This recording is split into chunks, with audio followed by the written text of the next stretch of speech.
Bienvenidos a esta nueva edición de Cuba Encuentro con la Memoria. En esta ocasión vamos a entrevistar a un cubano emblemático, un hombre que ha dedicado su vida a servir a los demás, pero también a mostrar un compromiso concreto a favor de la democracia y la libertad en Cuba y aquí en Estados Unidos, donde reside desde hace muchos años. Me refiero a un viejo amigo, a una persona muy respetada, el reverendo Martín Añorga. Gracias, reverendo, por esta conversación. Muchas gracias, Corso, por este encuentro tan agradable para mí. Para nosotros también, compartir este espacio con usted y tener acceso a su memoria. Para Cuba Encuentro con la Memoria es muy importante para nuestro Instituto de la Memoria Histórica Cubana contra el Totalitarismo. Reverendo, quisiera que usted me hablara de esa Cuba que usted conoció, de esa ciudad de Matanza, a finales del año 58. ¿Qué nos puede decir? ¿Cómo era? Realmente yo tuve el privilegio de vivir en Matanzas, en La Habana, en Santa Clara, en Queibarién, en Santiago de Cuba, debido a mi trabajo como pastor y director de un sistema escolar de la iglesia presbiteriana. Y cuando yo era joven, hace muchos años, que estudié en un colegio que se llamaba La Progresiva, un colegio famoso en Cuba. Muy famoso, muy conocido. Bueno, yo tuve el privilegio de revivirlo aquí en Miami. Ahí en la calle 7 del Northwest está La Progresiva de Miami, porque aquello, en el año 1961, la tiranía castrocomunista lo cerró. Ese es un tema que vamos a abordar en su momento. Okay. Pero me gustaría que usted me hablara, para iniciar esta charla, esta entrevista, de Cuba en esos meses finales del año 58. ¿Cómo estaba el país? ¿Cómo usted lo aprecia? ¿Cómo usted lo recuerda? Bueno, mira, Corso, en primer lugar, depende del sitio en el que usted vivía y la gente con la que usted se relacionaba.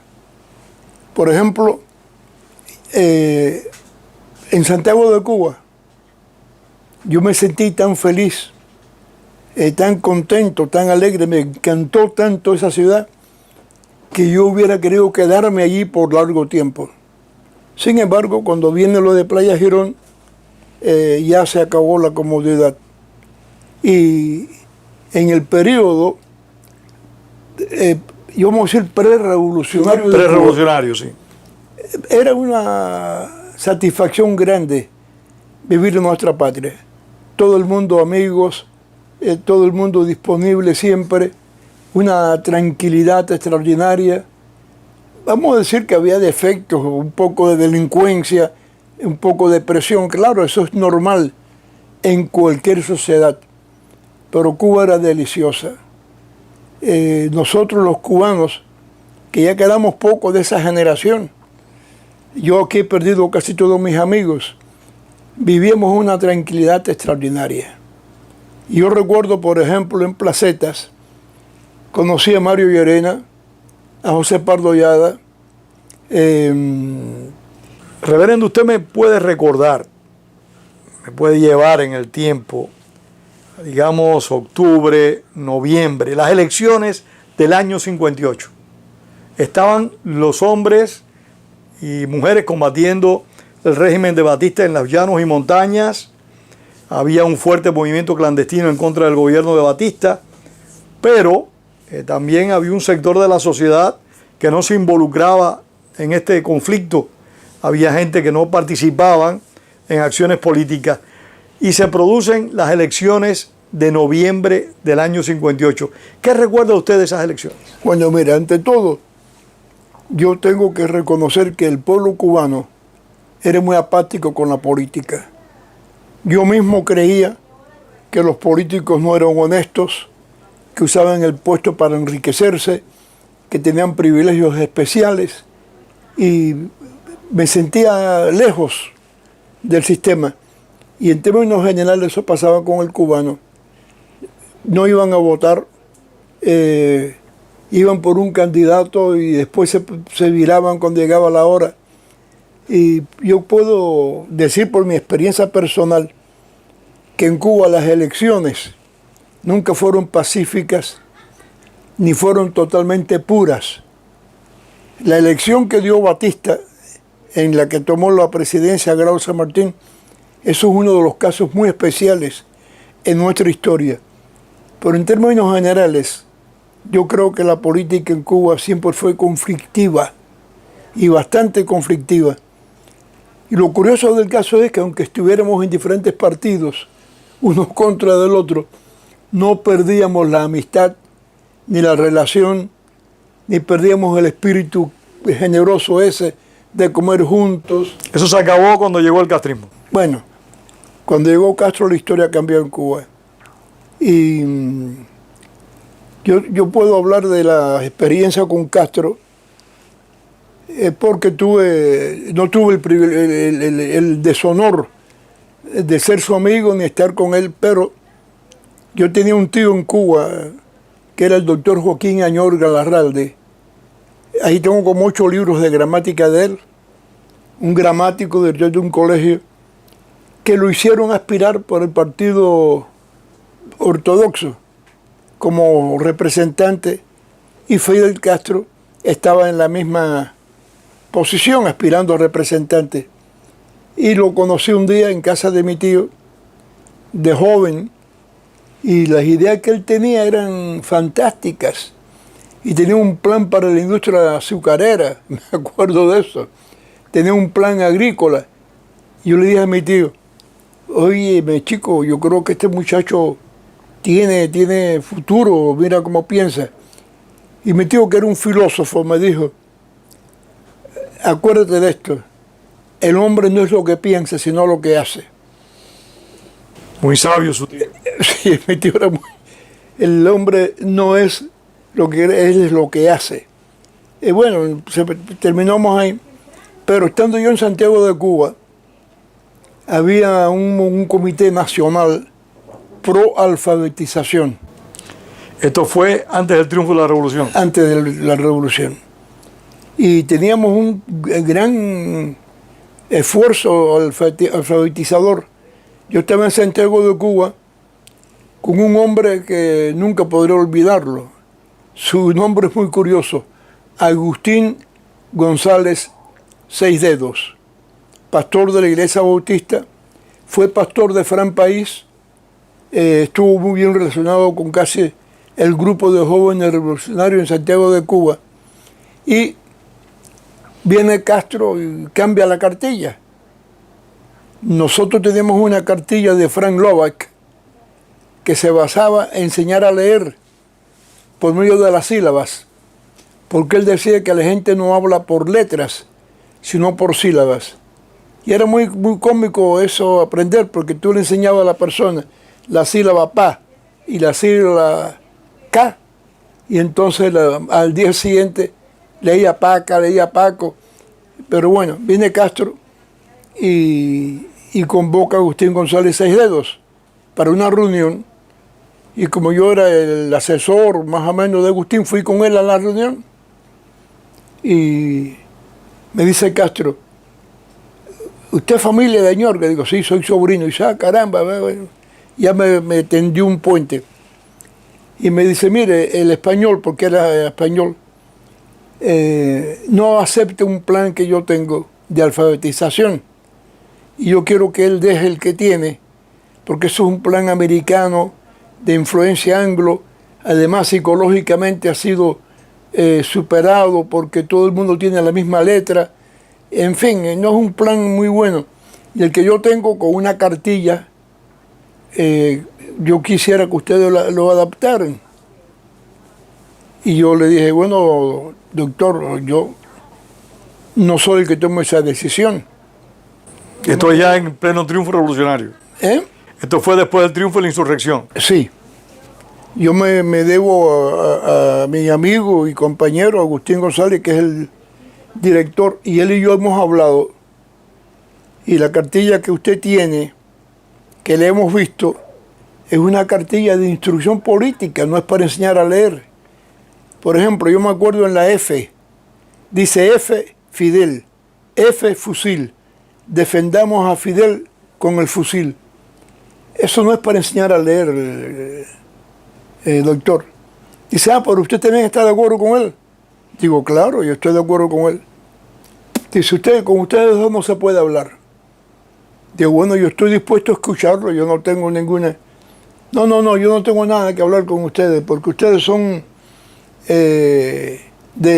no quieren el progreso, no quieren la libertad. Le dije, mire, doctor, con todo respeto, yo sí quiero el progreso y sí quiero la libertad. Probablemente igual que usted. Lo que pasa es que usted tiene un camino diferente al nuestro, eso es todo. Bueno, buenas tardes, ¿verdad? Y se fue. Eso fue frente a la embajada americana en Santiago de Cuba. Y me dice Agustín González Seis Dedos después, mira, vamos a tener que tener mucho cuidado a partir de este momento, porque ser enemigo de ese hombre es un riesgo insoportable. Y yo le dije, ¿usted lo conoce? Dice, personalmente, íntimamente no, pero sé quién es. Y trae malas ideas para Cuba y hay que tener mucho cuidado con él. Y le dije, bueno, pero Agustín, yo estoy con usted, yo renuncio. Bueno, renunciamos los dos. Y efectivamente, yo notaba que frente a mi casa donde yo vivía, ahí en Santiago de Cuba, en Vista Alegre, por cierto, generalmente había un señor que se paraba por allí, venía, caminaba, daba la vuelta. Y dígole yo a Fran Cova Reyes, que se robó un barco de Cuba y vino para acá. Él era un alto militar allí de la Marina. Y le dije, ven acá, Frank. Chico, ese señor que se para ahí, dice, mira, tú sabes que yo me voy de Cuba, yo tengo que arreglarlo porque estoy en peligro de que me destituyan, me pongan preso. Y esto te lo digo yo a ti porque tú eres mi amigo desde Cuba, pero hay que tener cuidado porque ese es un vigilante. ¿Qué le puso Fidel Castro usted ahí? Es un vigilante, saca la cuenta de los que vienen aquí y ten cuidado, eso es todo. Bueno, vino lo de Playa Girón y efectivamente yo tuve que irme de Santiago de Cuba. Y hay una anécdota, Corso, que es increíble. Yo me salgo de Cuba, me digo de Cuba, no de Oriente, y estando yo ya en Placeta, que era donde vivía la familia de mi esposa, de aquella época, porque enviudamos, me entero de la muerte de Agustín.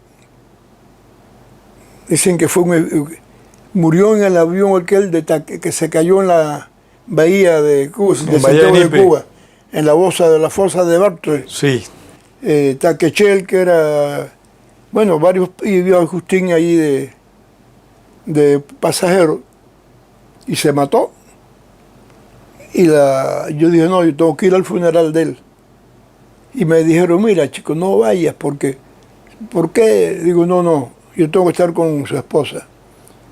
Y me hospedé en el Hotel Casa Grande, pero yo me llamo Martín Nicanor Añorga, y me inscribí como Nicanor Cosío, para que no se olvidara a mí el nombre que di al entrar. No me pidieron identificación ni nada, así que me quedé allí. Y vi un espíritu tan sectario, tan hostil, que yo dije, bueno, Señor, gracias porque ya yo no estoy en este pueblo. Y eso estaba ya en la época del inicio de Fidel Castro allí. Sí, desde el principio. Usted debe acordarse en el estadio de Santiago de Cuba, y no es que yo lo oí, sino que vi la realidad. Empezaron a meter gente presa. Y la amenaza era, si perdemos esta guerra, ellos se van con nosotros. Yo siempre he dicho que antes de que Augusto Pinochet, el dictador chileno, metiera en campos deportivos a sus opositores, Fidel Castro lo hizo. Porque en el año 1961 los centros deportivos cubanos se llenaron de prisioneros, de hombres y mujeres que estaban en contra del régimen castrista. Reverendo, aunque parezca un poco reiterativo, pero ¿dónde estaba usted cuando triunfa la revolución el 1 de enero del 59? Esa es una fecha que casi nadie olvida. Yo estaba en Placetas, porque mi esposa vivía allí en Placetas con su madre, su hermano, y fuimos a pasar la Navidad. Yo tenía que regresar el 4 o el 5 de enero, y entonces en el pueblo vino el escándalo de que Fidel entró, que estaba en Santiago de Cuba, que iba a recorrer Cuba. Yo estaba en Santiago de Cuba, en la carretera central. Pero no vi el desfile que se produjo desde Oriente a La Habana, con todos los barbudos, con toda la gente armada. Y no lo vi simplemente porque no quise asomarme a la carretera. Yo tenía la impresión personal, por la breve entrevista que tuve una vez con... No, yo creo que ya murieron todos, con...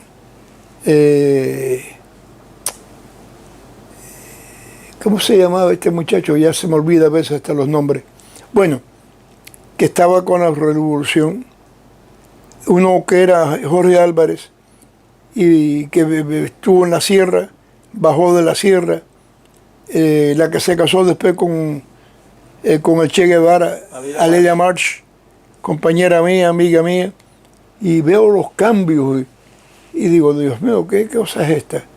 Aleida March, estábamos conversando en el parque una noche, la acompañé a su casa, como toda persona caballerosa, bueno, hasta mañana, y cuando al día siguiente yo paso por casa de ella, la madre estaba dando gritos desesperada, porque su hija se había ido para el Escambray. Y se había sumado Sí, señor. a los guerrilleros. Sin despedirse de ella y sin decirle nada a nadie. Y yo le dije, mire, yo soy amigo de ella, y ella no me dijo absolutamente nada de sus planes. Yo soy, el primer sorprendido soy yo. O sea que no. Y empecé a estar ahí en una ciudad, una comunidad con la que yo no estaba de acuerdo. Pero como era pastor, yo decía, mi obligación es quedarme aquí. Y traté de hacerlo, no voy a ser deshonesto.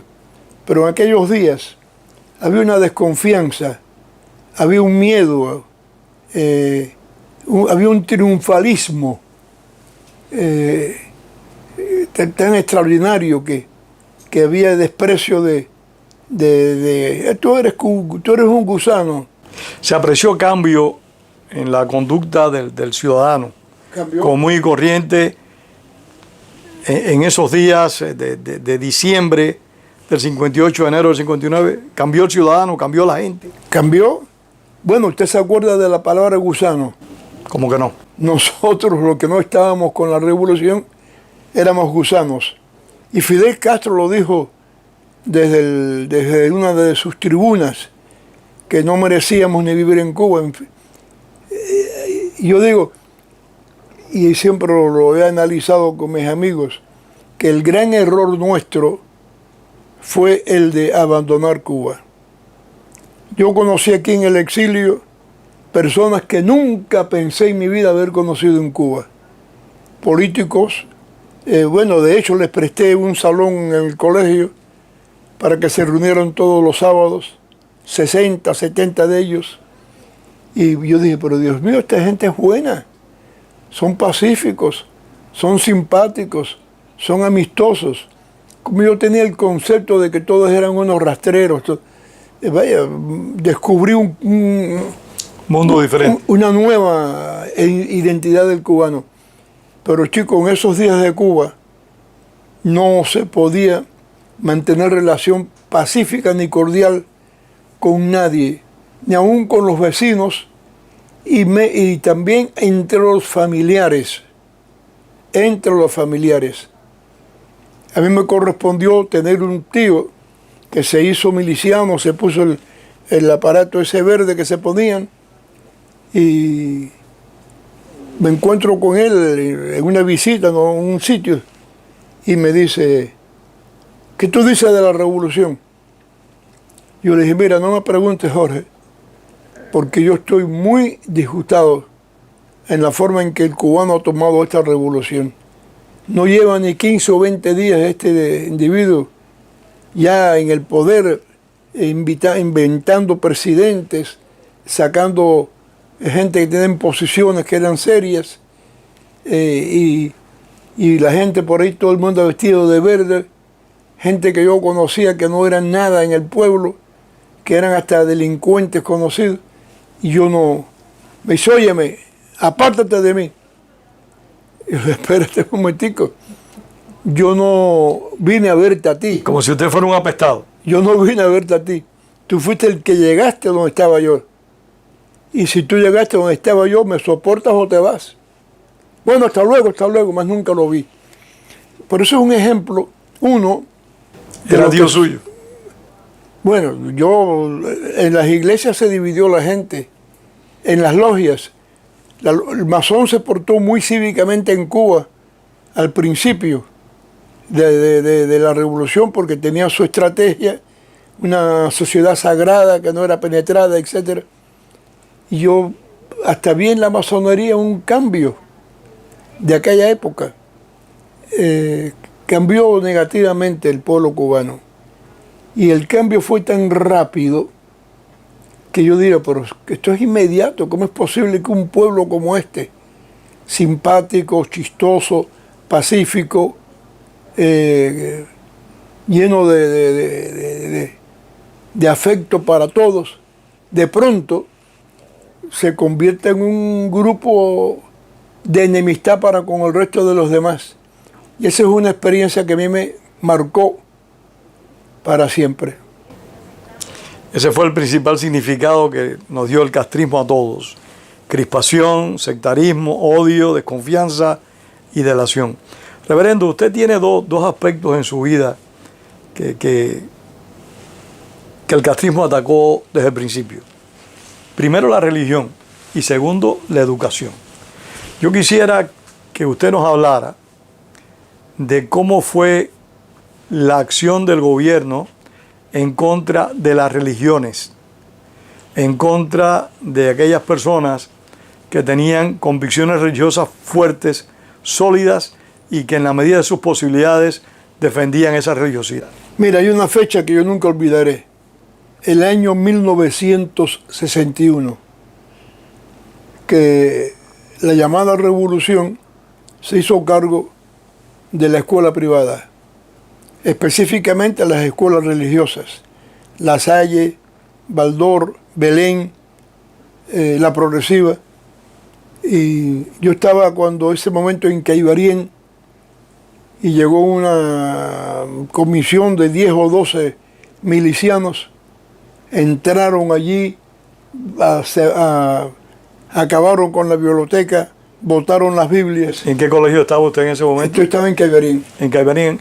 ¿En algún colegio específico? Yo tenía el pastorado último de mi vida en la iglesia presbiteriana. Y yo estaba allí presente. Y entonces me fui a acercarme al grupo para rescatar una Biblia que yo la consideraba histórica. Y un miliciano, un muchacho con un fusil, no sé qué, me detiene y me dice, usted no puede entrar. Digo, óigame, ese colegio es el colegio que yo he supervisado desde que vivo en este pueblo. ¿Con qué autoridad usted me puede impedir a mí que yo entre a un colegio que yo he dirigido, que yo he estado allí con él? Bueno, porque es la revolución la que está hecha a cargo de eso. Digo, bueno, pero yo tengo que entrar a recoger por lo menos 3 libros de eso que ustedes han votado ahí. Pues le aconsejo que no lo haga. Yo no soy valiente, ni soy retador, ni me quiero hacer el guapo. Pero yo lo siento mucho, pero tengo que rescatar esos 3 libros, tengo que rescatarlos. Y entré, los recogí, y cuando iba a salir venía el jefe del muchacho, uno de ellos, y me dice, oye, usted violó la ley. Digo, no, momentico. La ley la violó usted, que está dentro de una propiedad que no le pertenece. Yo estaba entrando a una propiedad que me pertenecía. Eso era antes. Y mire, y váyase de aquí si no quiere pasar un mal rato. Bueno, me fui. Esa experiencia... ¿Cómo se llamaba el colegio ese, reverendo? ¿Lo recuerda? ¿Recuerda el nombre de ese colegio en Caibarien? ¿El nombre de quién? De ese colegio en Caibarien. Sí, en Caibarien era el colegio presbiteriano. El colegio Se llamaba así, presbiteriano. colegio presbiteriano. Igual que había uno en Güines que se llamaba Bryan Memorial, y había varios colegios presbiterianos, igual que metodistas, pero todos los cerró la revolución. No quería que la enseñanza fuera laica, cosa a lo que no nos oponíamos, porque realmente la enseñanza era laica. En la progresiva se enseñaba de acuerdo con el criterio oficial del Ministerio de Educación, y la religión era parte de la estrategia de los directores, una reunión semanal, un pequeño servicio religioso. No había una presión religiosa de que el que no es religioso no puede estar allí. No, todo lo contrario, había una comunión entre unos y otros. Pero en la época de Castro eso se acabó. Y hubo una época también muy triste, Corso, en el año 61, que los que eran profesores de esos colegios le dieron la alternativa: o aceptan lo que estamos haciendo o se van. Muchas personas no pudieron irse porque el sueldo de la familia, la madre que tenía hijos, el padre que tenía hijos, era muy difícil dejar un trabajo. ¿Dónde van a ir? Y se quedaron en sus trabajos y tuvieron que simular una lealtad que no sentían para con la revolución. Pero dejaron la iglesia, las iglesias se vaciaron. Fue una época bastante oscura para el cristianismo en Cuba. Los católicos prácticamente no podían ir a la iglesia. Los evangélicos que tenían vinculación con el sistema no podían ir a la iglesia. Hoy día tengo entendido que eso ha cambiado. No sé hasta qué extremo, pero hoy día tengo entendido que la revolución no se mete mucho en la religión de las personas que trabajan. No Pero sé si es cierto para o no. algunos, reverendo, algunos apuntan de que el castrismo se dañó a sí mismo cuando atacó parte de los fundamentos de la nación cubana, que al atacar las religiones en sentido general, dañó sus propuestas políticas porque dejó al ciudadano común y corriente sin fundamento teórico, Correcto. sin las convicciones trascendentales que le hace falta a todo ser humano. ¿Qué usted opina de eso? No, bueno, yo estaba en Caibarien porque estaba preparándome para salir de Cuba, que después te voy a explicar cómo fue ese proceso. Y el servicio religioso al que asistían 180, 200 personas, creo que había 32 personas reunidas allí. No había más. Y los demás estaban con miedo en sus casas.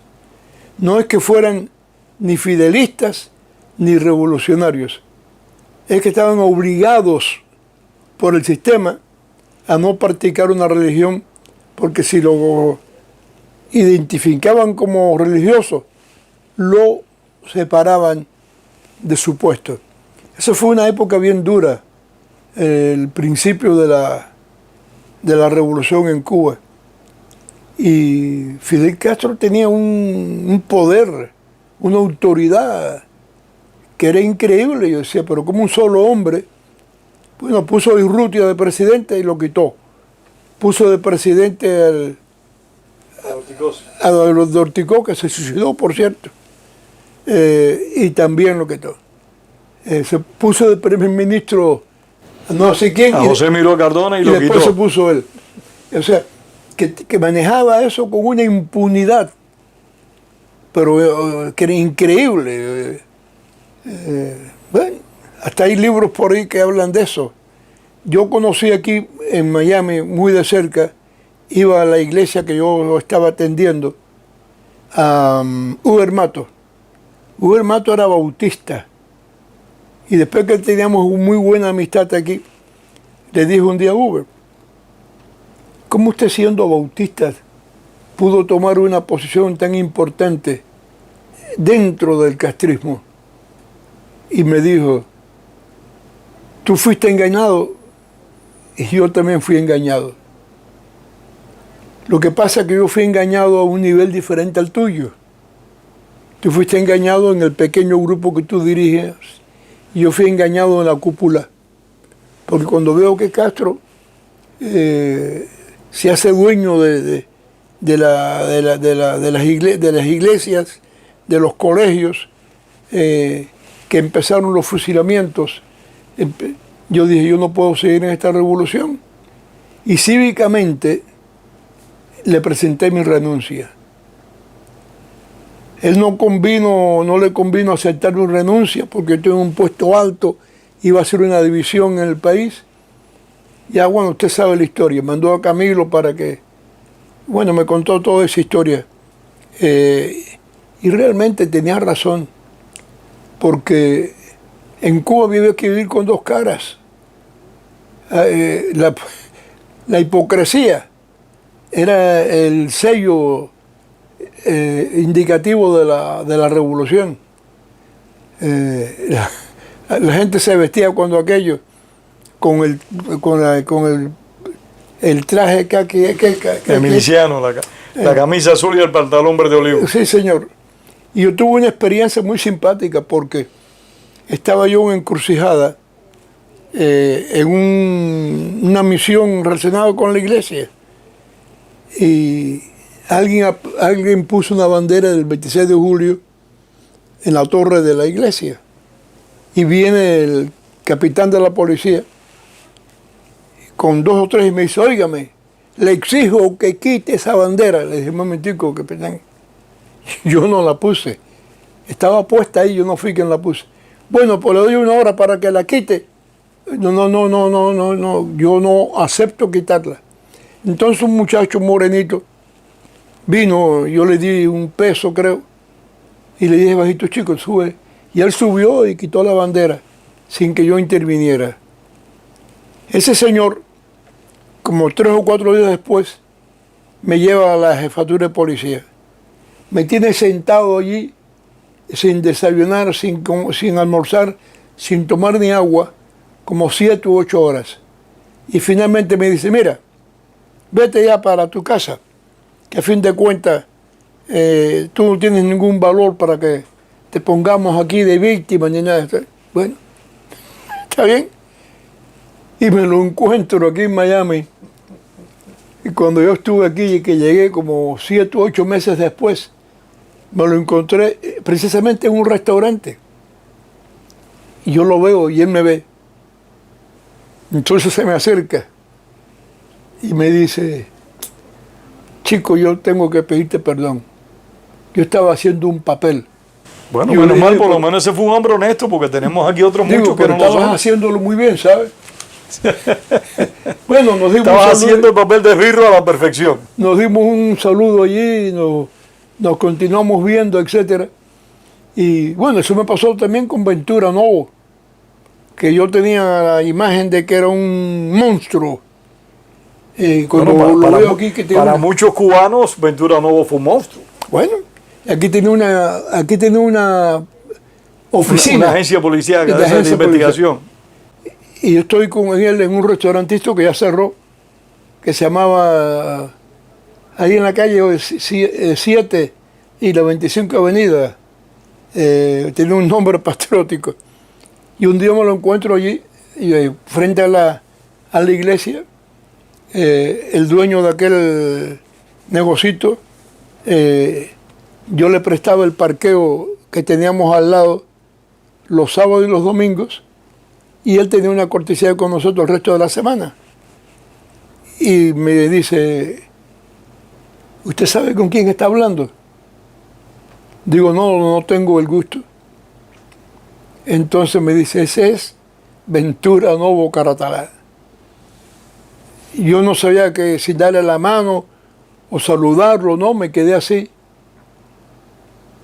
Y me dijo, le hice una pregunta. ¿Qué usted creía de mí en Cuba? Dígalo sin pena ninguna. Yo le dije lo que decía todo el mundo, que usted sacaba uñas, que usted sacaba ojos. Dice, mira, yo aquí no tengo un arma. ¿Usted ha oído a alguien que me dé una galleta en Miami, que me tire una piedra o que me dé un empujón?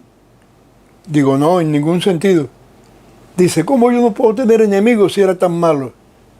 Yo fui víctima de mi posición y me dieron una fama tan terrible que yo no podía ni moverme. Yo dije, no, esto es un suplicio y vine para acá humildemente igual que cualquiera de ustedes.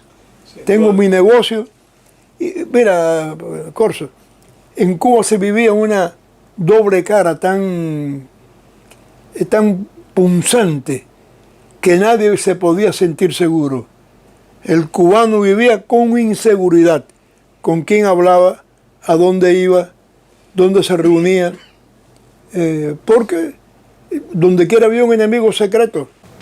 Reverendo, estoy de acuerdo con usted. En Cuba se vivía bajo el castrismo en una situación muy difícil, de doble moral, donde todos sentíamos temor. Pero yo conocí a gente que padecieron los malos tratos, por utilizar una palabra, de Ventura Novo. Y conocí militares que compartieron con Ventura Novo. Y la opinión que tenían muchos de esos militares de Ventura Novo era muy negativa. Lo describían como un hombre muy cruel, como un hombre despiadado. Yo no conocí a Ventura Novo, no le voy a hacer caso a la propaganda castrista, porque sabemos que la propaganda castrista nos convierte a todos en monstruos. Hablo de las personas que conocí, que no estaban con el castrismo y que tenían también mala opinión de ese señor. No, si es mentira, pues es mentira, pero conocí gente que no eran castristas que opinaban muy mal de él. Pero regresando al tema nuestro, a nuestra conversación sobre lo que pasó en Cuba, esa persecución religiosa que usted padeció también, que sufrió. ¿Estaba usted en Cuba cuando se produjo la deportación de los religiosos? Óigame, ¿cómo no voy a estar en Cuba? Por cierto, que ahí vino gente que yo conocía y vinieron 2 sacerdotes específicamente y 4 o 5 pastores, pero me acuerdo de Monseñor Agustín Román, que fuimos unos grandes amigos.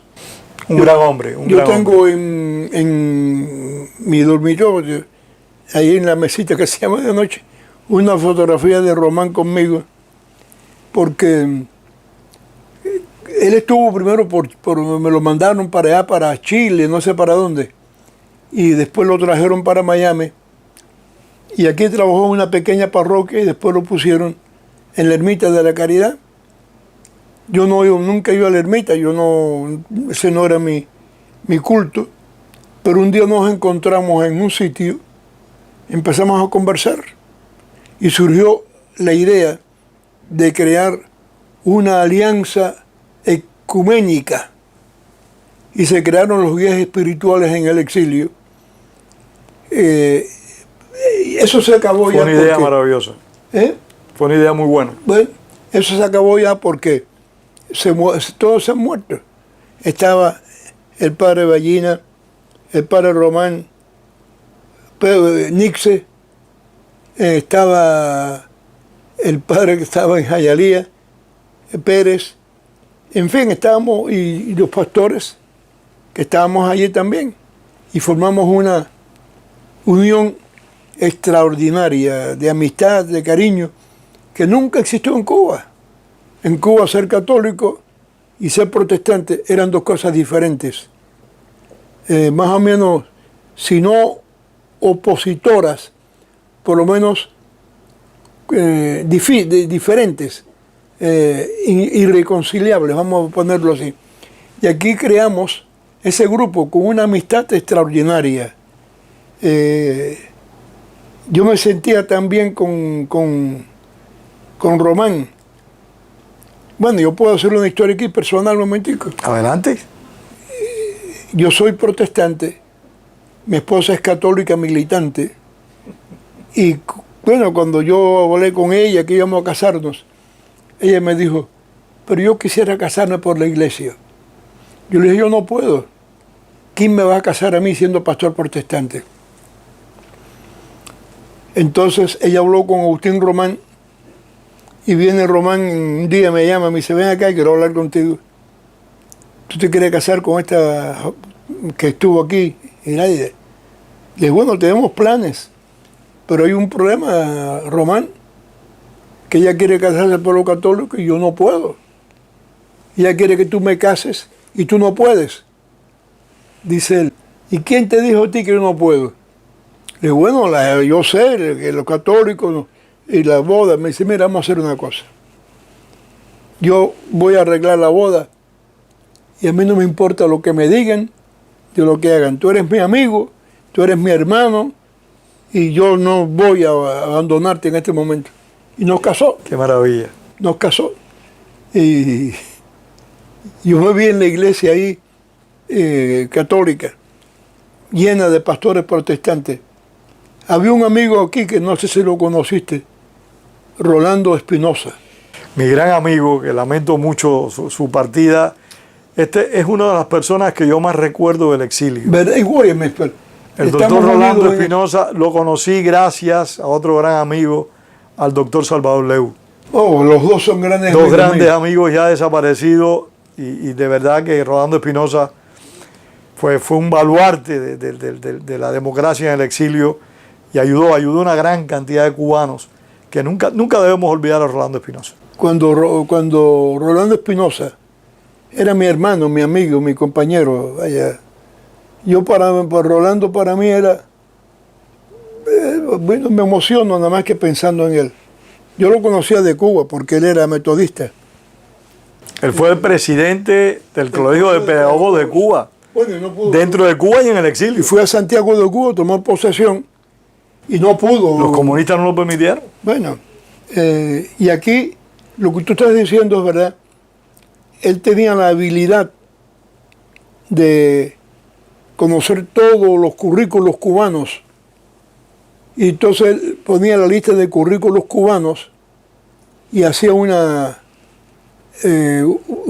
affidavit para que esa persona pudiera entrar a la universidad. A mí personalmente me ayudó muchísimo. Yo entré en la Universidad de Miami para un curso especial que tomé. Gracias a Rolando, yo no tenía documento, no tenía título, tenía que ser mi palabra, pero tenía que demostrarlo.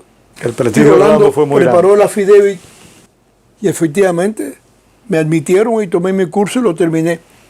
No, Rolando era para mí... Era un ser excepcional, se daba mucho a la gente, ayudó mucho. Y le repito, Leo, personalmente a mí me ayudó mucho. Y Salvador Leu, que fue director de Radio Martí, también yo lo estimo, le tuve mucho afecto, muy buena amistad. Él tenía la emisora ahí en la calle de Flagler. Sí. No me acuerdo cómo se llamaba. RHC Cadena Azul. Correcto. Yo trabajé con él muchos años, hicimos muchos años en Peña Azul. Entonces, por cierto, que un día me dice que le hacía falta un locutor, que si yo conocía a alguien. Y le dije, bueno, Salvador, yo conozco uno, pero está en Nueva York, que es Carlos Díaz Álvarez. Carlos Álvarez del Castillo, mi amigo, óigame. Somos de Santa Clara los dos. Bueno, Carlito, yo lo conocía, pero un gran amigo, el pilongo mayor, le digo yo.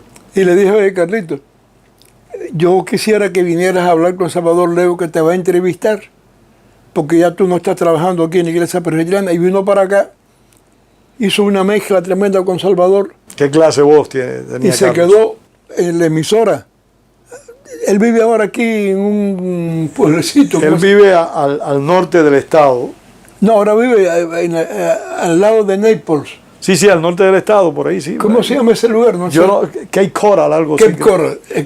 Él y yo nos escribimos con frecuencia porque los dos somos de Santa Clara. Bueno, y él les dirige el municipio de Sabana Grande, Carlito, bueno, yo lo quiero muchísimo. Y Un gran amigo, otro gran amigo muy querido. Amigos comunes. Sí, señor. Reverendo, quiero volver al destierro, porque el tiempo se nos acaba, al destierro de estos sacerdotes y monjas que determinó la dictadura de los Castro en el año 61. Me dijo que usted estaba en Cuba.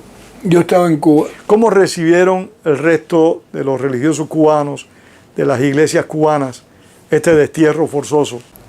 Mira, usted que estaba en Cuba sabe que Cuba tenía dos tiranos, Fidel Castro y el miedo.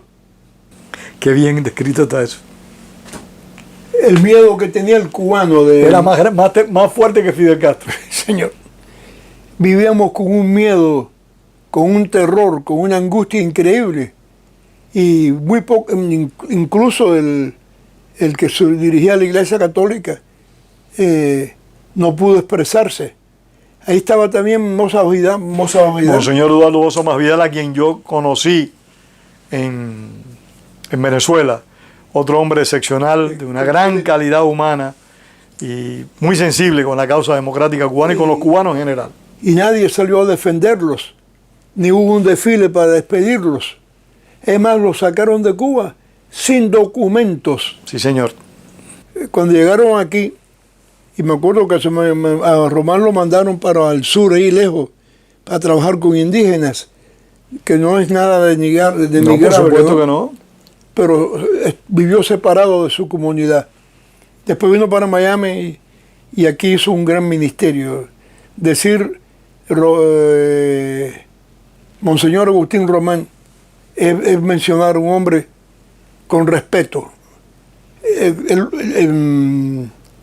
El obispo estaba en Venezuela, se quedó en Venezuela. En Los Teques, sí. Y vino ocasionalmente aquí. Él ayudó mucho en una revista que se llamaba Ideal, de Lorenzo de Toro. Sí, de Lorenzo, otro hombre. Ha mencionado usted un número de hombres extraordinarios que lamentablemente ya partieron. Lorenzo era otro hombre de gran calidad humana, otro cubano de lujo. Lorenzo de Toro, mi gran amigo también. Viene un día y me dice, oye, yo quiero que tú escribas una columna. Yo fui columnista de Ideal durante más de 20 años. Yo le dije, mira, Lorenzo, te vas a buscar un problema porque hay muchos católicos por ahí todavía que no entienden eso. Y dice, no. No entenderán eso, pero te entienden a ti. Lorenzo era un ecuménico, era un universalista de primera. Y me dio una página ahí por años en la revista Ideal. Y es más, yo fui testigo de muchos cubanos que vinieron a la óptica de Lorenzo de Toro y los atendió sin cobrar nada. A mí, recién llegado de Venezuela, que usted sabe que cuando uno llega las situaciones económicas no son las mejores. Y durante mucho tiempo, Lorenzo me decía, usted es dueño de este lugar, usted aquí no paga nada. Muy generoso, muy gran amigo de verdad, y yo lo quise mucho y soy muy amigo de su hija, que es una de las directoras de nuestro instituto, Carmen. Bueno, usted sabe que yo estuve con Lorenzo cuando le pusieron el nombre a la calle. Sí. Que él quería subir allí y casi no podía. Y yo lo confieso sin que me quede nada por dentro. Las lágrimas me salieron que yo no podía contenerlas. El que era maestro de ceremonia me llamó y yo le mandé a decir con mi esposa, dile que yo no puedo, que no puedo hablar. Porque me dio una pena ver a Lorenzo. Bueno, murió hace las pocas semanas. Hace 2 años aproximadamente que falleció.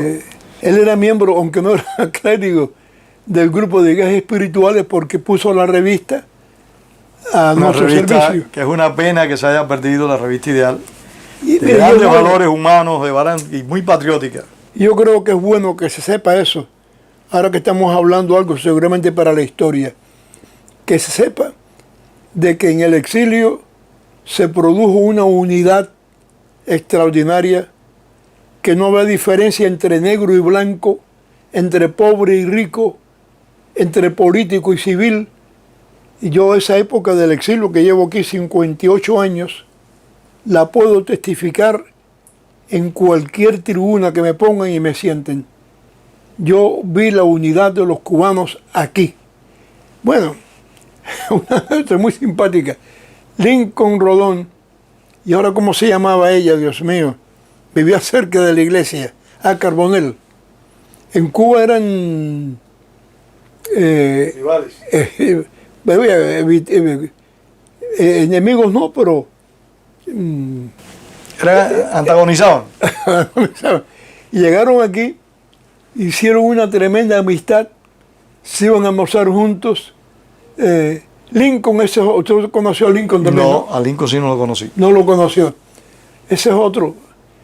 Mira, yo conocí hasta Capestany, uno de los primeros que vino, que fundó el Día Cubano Americano, el 1 de diciembre. Y Manuel Capestany. Un hombre con una... yendo a la iglesia nuestra, se cayó y se dio un golpe en la cabeza. El servicio del rescue se lo llevó para el hospital. Y yo lo voy a visitar al día siguiente. Y le dije, doctor Capestany, nosotros tenemos un seguro, y aquí le traje el teléfono y el número de la póliza para que usted llame y haga el proceso que usted quiera hacer. Aquí le dicen dicen demanda, pero legalmente me dice, óigame, usted es mi amigo y los amigos no se ofenden. Y usted me ha ofendido. Qué bien, qué bien, qué bien, qué bien. Yo a un amigo nunca le pondría una demanda. Por favor. Y lo vi, el viejito, él era un achinado. Lo vi tan molesto y tan bravo que le pedí perdón. Tenía una finca grande en Remedios. Vivía en una casita miserable aquí, en la calle 1 del Southwest, con sus 2 hermanas. Yo creo que él nunca se llegó a casar. Yo decía, por estos eran los políticos que teníamos en Cuba. Y yo pensaba que todos eran unos delincuentes. Había de todo en la viña cubana, había de todo, reverendo. Óyeme, yo conocí aquí a casi todos los políticos que se reunían ahí en un salón de la Progresiva. Y yo decía, por esto, mira, Rafael Rodríguez Aragón, Roberto Rodríguez. Usted sabe que Roberto fue también director del Instituto de Memoria Histórica, otra persona excepcional, otra persona bella, fantástica. Estudió en la Progresiva, pero de diferentes años. Y bueno, cuando estamos ahí nos dimos un abrazo, yo iba a su casa y participaba de todas las actividades. Yo decía, ven acá, Robert, me gustaría que viniera, ¿cómo se llamaba aquel? Porque hay tantos políticos. Aquel que hablaba mucho seguido, que era famoso aquí. Bueno, ojalá que me acuerde del nombre de él, porque era simpatiquísimo, que decía salud, no, eso lo decía Batista. Eso era Batista. Bueno, y les yo quiero conocerlo, porque me encantaba cómo él hablaba en Cuba, cómo gritaba y como... Ah, no sé. Bueno, el caso fue que me lo presentó y nos hicimos muy buenos amigos. Iba a la iglesia también. Yo digo, le dije el otro día a mi mejor amigo vivo que hay aquí, que es Marcos Antonio Ramos. Otra excelente persona. ¿Lo conoce también? ¿Cómo que no? Bueno, Tony y yo hablamos todos los días. Es mi mejor amigo, más joven que yo, pero tenemos una tremenda comunión. A Tony lo conocí a través del propio Salvador Lego y de Luis Díaz, el del Canal 17. A Tony lo conocí gracias a ellos dos. Tony me decía a mí, óyeme chico, ¿tú has puesto aquí a los curas metidos a protestantes? Digo, no señor, todo lo contrario. He metido a los protestantes. El que es católico no soy yo. Y él se reía. Él se hizo miembro también de guías espirituales. Tony es un muchacho brillantísimo. Ahí tengo muy talentoso. Y el último que escribió, que es su vida. Un hombre muy talentoso y muy justo. Porque aquí en el exilio, chicos, la unidad que ha existido entre nosotros es... Hay diferencias, no voy a decir que no. Hay gente que está peleada una con otra, no voy a decir que no, porque somos humanos. Es que es una realidad que existe. Una realidad. pero en términos generales, mayoritariamente afirmándolo, en el exilio hemos tenido una armonía total y definitiva. Estoy de acuerdo con usted y quiero terminar la entrevista con una pregunta. Usted como un hombre religioso, como un hombre que ha estado identificado con un pensamiento divino toda su vida, ¿cuál ha sido el mayor perjuicio de la dictadura de los hermanos Castro al pueblo cubano? En mí, mira, la peor experiencia fue separarme de mi familia y de mi congregación y de la gente que yo amaba. Yo tenía una familia larga, éramos 6 hermanos, hoy día quedamos nada más que 2. Mi padre, cuando yo le dije, mira, yo me voy de Cuba y tengo posibilidades de llevármelo a ustedes 2 a través de la iglesia presbiteriana, mi padre ingenuamente me dice, óyeme, yo soy retirado de la Compañía Cubana de Electricidad, tengo tremendo retiro, pago la mitad por el gas, la mitad por la electricidad y tengo una cooperativa ahí que se llama, ahorita no me acuerdo cómo se llama, que me dan los productos prácticamente a la mitad de precio. Tengo mis amigos que jugamos dominó. ¿Qué hago yo ya mayor en Estados Unidos? Bueno, se quedaron. Perdió la pensión, perdió la cooperativa, bueno, lo perdió todo. Estaba triste, flaco, deshecho. Y cuando se produjo lo de el Mariel, Lincoln Rodón precisamente fue a mi casa y me dijo, óyeme, yo tengo una camaronera y puedo traer a tus padres. Porque yo le había hecho el cuento a él. Y me dijo, bueno, Lincoln, si usted puede. Y ellos quieren, ¿no? Para mí sería el honor tan grande. Y los trajo.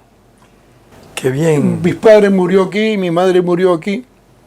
Mi madre murió poco tiempo aquí, mi padre murió como 12 años aquí. Otro que se portó conmigo increíblemente bien fue Jorge Mascanosa, que cuando supo que mis padres estaban en Cayo Hueso me dijo, te los voy a mandar a buscar un helicóptero. Le dije, mira Jorge, no lo hagas, porque yo creo que mi padre nunca ha montado en un avión y el susto que ha pasado de Miami aquí, de La Habana es aquí, bastante grande. va a haber un amigo mío de la iglesia, lo voy a ir a buscar en el carro. Yo te lo agradezco muchísimo. Y los traje en el carro. Llegaron un día de las madres. Y cuando mi madre me vio, le dio no me hagas hablar de eso, Corso. Le dio un ataque de nervios. Llorando, ya estaba viejita, enferma. Mi papá, sucio, le faltaba un zapato.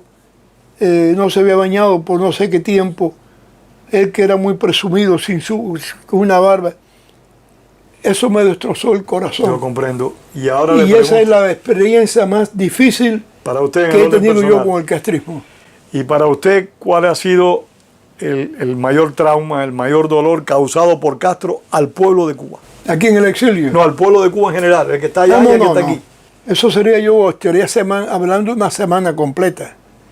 Porque yo sé que él fusiló amigos. En Santiago de Cuba mandó a fusilar a un pastor episcopal, que era un hombre extraordinario. Yo creo que él participó en el crimen en que murió el Seis Dedos. Castro era un asesino, un criminal, vengativo, odioso. Yo no tengo epítetos para clasificarlo. Y que me hizo daño cuando estando yo en Santiago de Cuba, que tuve que irme de madrugada porque estaban recogiendo a todas las personas desafectas para meterlos en el estadio. Después tuve que regresar incógnito. Yo no tengo ninguna cosa buena, grata, positiva que decir de los que atraparon a Cuba, la humillaron y la convirtieron en una colonia. Algo positivo, lamentablemente, Corso. No hay nada que decir. No hay nada. No hay nada que decir. Quisiera que hubiera algo No, no, Pero nosotros lamentablemente- quisiéramos que hubiera algo, pero es que realmente no hay nada. Destruyeron el país por completo. Reverendo, muchísimas gracias. Oye, le agradezco mucho este tiempo que me Muchísimas ha hecho gracias. recordar a gente que yo quiero muchísimo.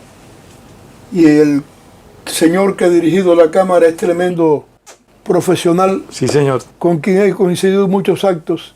Un gran Y amigo a los dos también. les expreso mi gratitud por haber estado aquí conmigo 1 hora y 15 minutos. Sí, señor. Sí, señor. Gracias, reverendo. Bueno, hasta aquí esta nueva entrevista de Cuba, Encuentro con la Memoria, dirigida por Wenceslao Cruz. Los esperamos en una próxima edición del Instituto de la Memoria Histórica Cubana contra el Totalitarismo. Saludos y gracias.